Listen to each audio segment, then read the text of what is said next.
पाणौ महाशायकचारुचापं नमामि रामं रघुवंशनाथं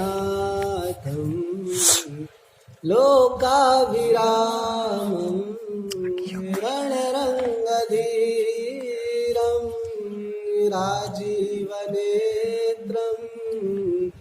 रघुवंशनाथं कारुण्यरूपं करुणाकरन्तं श्रीरामचन्द्रं शरणं प्रपद्ये श्रीरामचन्द्रं शरणं प्रपद्ये। श्री सीताराम महाराज की जय। दो नाम राम नाम संकीर्तन। सीताराम सीताराम सीताराम जय सीताराम सीताराम सीताराम सीताराम जय सीताराम सीताराम सीताराम सीताराम जय सीताराम सीताराम सीताराम सीताराम जय सीताराम सीताराम सीताराम सीताराम जय सीताराम सीताराम सीताराम सीताराम जय सीताराम। जय श्री सीताराम महाराज की जय। हम लोग कल चर्चा कर रहे थे नारद के प्रसंग में। जब श्री नारद जी जयंत से मिले हैं, अथवा जयंत को मिले हैं, या कहें जयंत के लिए मिले। नारद देखा विकल जयंता, नारद देखा लागी दया को मलचित संता, लागे मनी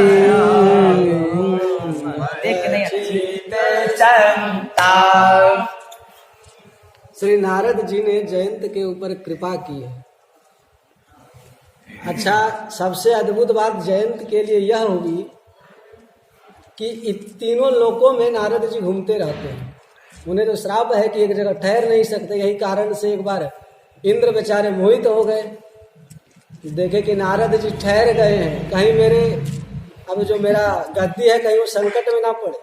इसी कारण से काम को भेज दिए कि जाओ नारद को परेशान करो, नारद को काम आदि से ग्रसित करो, काम में फंसाओ ताकि वो आगे बढ़े। रुक गया वहीं पर, कहीं मेरे गद्दी के बारे में नहीं सोच रहे हैं। तो अब काम गया, कामदेव वहाँ गया और खूब लीलाएं की, खूब अपना प्रभाव फैलाया, लेकिन कुछ नहीं हुआ।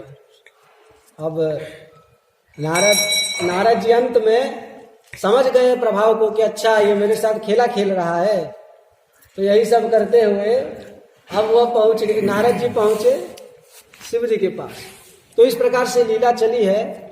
कहने का भाव यह है कि बड़ा संयोग का बात है कि नारद जी जयंत से मिले हैं। और अच्छा, सबसे बड़ी बात है कोमल चित्त संता। संतों का चित्त कैसा होता है? कोमल होता है। और कोमल क्यों है? क्योंकि संत किन्हें बसते हैं? भगवान श्री हरि को बसते हैं। और हरि तो बहुत कोमल है, बहुत कोमल।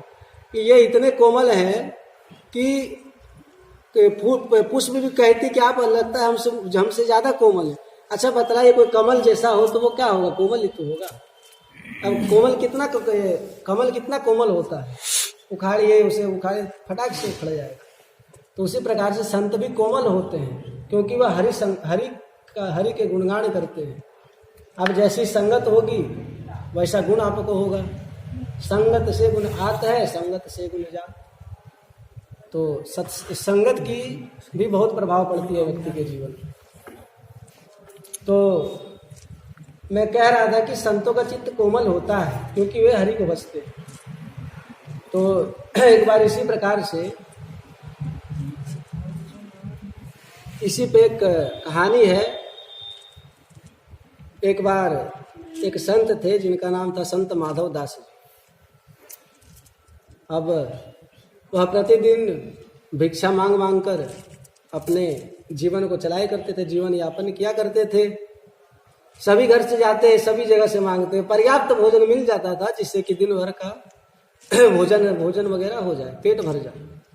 लेकिन एक बुढ़िया माता के यहाँ हमेशा वो जाया करते थे, और जब भी जाएं तो उसे गाली देकर कहें, भागने ठल्ला आ गई फिर से रोज की तरह मांगने, पागल हो तुम पागल। संत माधव दास जी कहते हैं, इन्हीं बिगड़े दिमागों में भरे अमृत के लच्छे हैं, इन्हीं बिगड़े दिमागों में भरे अमृत के लच्छे हैं, और हमें पागल ही रहने दो, हम पागल ही अच्छे हैं। तो संत माधव दास जी कहते हैं कि हम ठीक है, हम पागल ठीक है। आप फिर गए, वापस आ गए, फिर अगले दिन आए उनके पास, आए और फिर मांगे, माता जी कुछ दे दो। बोले तो फिर आ गया निठल्ला। अच्छा, एक बात और है कि उस जो बुढ़िया माता है, उनका बेटा का पुत्र नहीं हो रहा था, अर्थात उनका पौत्र नहीं हो रहा था। तो बहुत परेशान रहती थी कि अब वंश आगे बढ़ेगा तो बढ़ेगा कैसे। तो अब गए, अब कहे माता जी भिक्षा भिक्षा कुछ दो। अब माता जी तो पहले से क्रोधित रहती है, तो वो पोता लेकर पोता लगा रही थी दीवार में, पोता लगा रही थी, पोता से दीवार में पोता लगा रही थी। देखी तो क्रोधित, उठा के फेंक के मारी पोता। अब संत माधव दास जी को लगा अब फेंकने। अच्छा, कभी कभी ऐसा भी होता है कि हम गुस्से में क्या कर देते हैं हमें पता नहीं चलता, करके फिर हम सोचते अरे राम राम क्या कर दिया मैंने। तो अब इसी तरह सोचने लगे कि एक तो पहले वैसे परेशानी में जहाँ अगर कहीं संत हमें श्राप दे दिए तब क्या होगा। अब पोता को उठाए, संत माधव दास जी पोता को उठाए और कहे, माता जी आपने हमको दिया है, फेंक के मारा है, अब हम बिना दिए जाएंगे तो बड़ा घोर अपमान होगा संत के स्वभाव में, संत के चरित्र का बड़ा घोर अपमान होगा, कुछ तो कुछ दूंगा। तो बोले क्या दोगे। तो संत माधव दास जी कहते हैं, संत माधव दास भी उत्तर यही का देगा, संत माधव दास भी उत्तर यही का देगा, और पोता अगर दिया है जब पोता तुझे मिलेगा। तो अब दादी कहती है, अब उनके घर फिर पुत्र हुआ है, बड़ा खुशी है। अब कहती है, भैया हमने संत को मारा, पोता फेंक कर, ऊपर से मुझे पौत्र की प्राप्ति हुई, क्योंकि